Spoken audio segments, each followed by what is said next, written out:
Shalom Bapak Ibu Saudara yang dikasihi Tuhan, kembali lagi kita di Embun Surgawi. Pada pagi hari ini kita akan bersama-sama merenungkan di Minggu Prapaskah ini atas setiap kebaikan Tuhan dan juga firman yang akan menjadi dasar pedoman hidup kita. Mari kita tundukkan kepala, kita berdoa terlebih dahulu. Tuhan Yesus Allah Bapa kami menyerahkan apa yang akan menjadi kehendak-Mu melalui firman ini ya Bapa.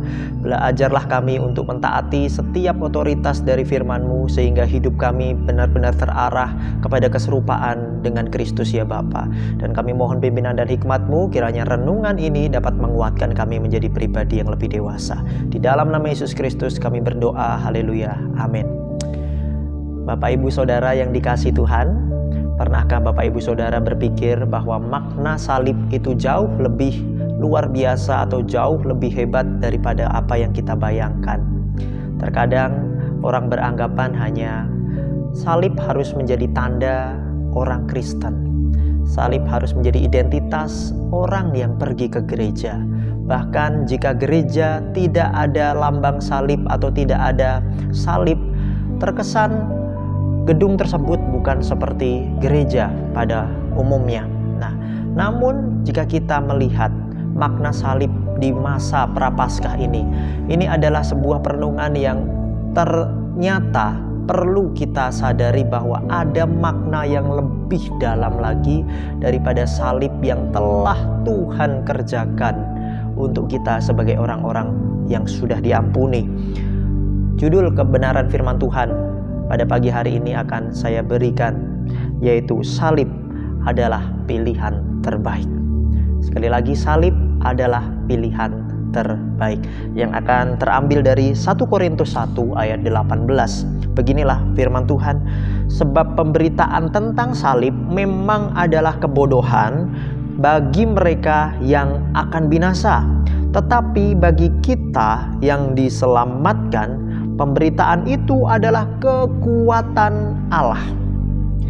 Bapak Ibu Saudara, jika kita mengetahui makna salib yang lebih besar atau lebih dalam lagi, kita akan melihat bahwa salib ini adalah lambang hukuman paling kejam dan hina pada zaman Romawi. Bahkan jikapun kita menyadari di dalam buku Crucifixion karangan dari Martin Hengel, salib itu adalah sadisme yang paling berat. Salib adalah perendahan martabat yang paling biadab. Dan salib adalah aib sosial yang begitu berat. Bayangkan betapa luar biasanya Yesus menanggung dosa-dosa kita di salib ini. Bahkan jika kita melihat, karena salib Kristus ditolak supaya kita diterima. Karena salib Kristus dihina supaya kita jadi berharga. Dan karena salib Kristus mati supaya kita beroleh hidup yang kekal. Oleh karena itu, jika kita merenungkan bahwa begitu besarnya perkara yang harusnya kita tanggung sebagai manusia ini, bahkan tidak ada jalan lain selain karya salib yang Yesus kerjakan.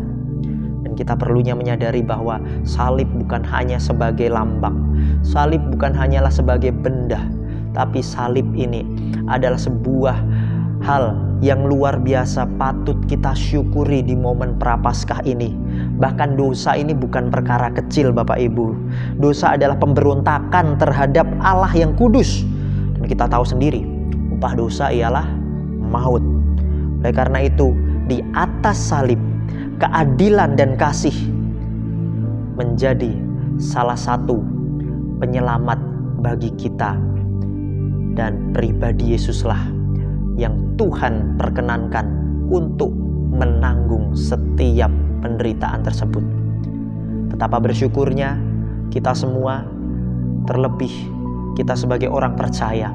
Mari kita memaknai di momen Prapaskah ini bahwa salib yang telah Tuhan kerjakan, telah Tuhan berikan bagi kehidupan kita, itu adalah salib yang luar biasa, yang harusnya kita maknai dengan lebih dalam lagi. Dan kita syukuri bahwa rencana yang Tuhan nyatakan melalui salib ini adalah rencana kekal yang Allah sediakan bagi kehidupan kita.